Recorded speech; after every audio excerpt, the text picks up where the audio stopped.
Welcome to the Tech Egg. Don't get scrambled. Enjoy the video. You start by bringing assets into Canva. First, download the Freepik file in SVG or PNG so layers remain editable. Then create a design with the same dimensions to avoid rescaling. Once done, upload the file into Canva's Uploads panel and place it on the canvas. Make sure to rename the upload and move it into a dedicated folder so you can find it fast.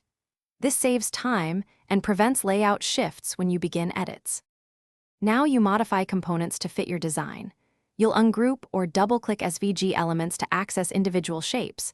Use the position and arrange tools to stack or align pieces. For text, replace fonts with similar styles or pick Canva pairings, then tweak size, letter spacing, and line height for consistency. When swapping photos, use Replace Image to preserve frames, then adjust crop and filters to match color tone.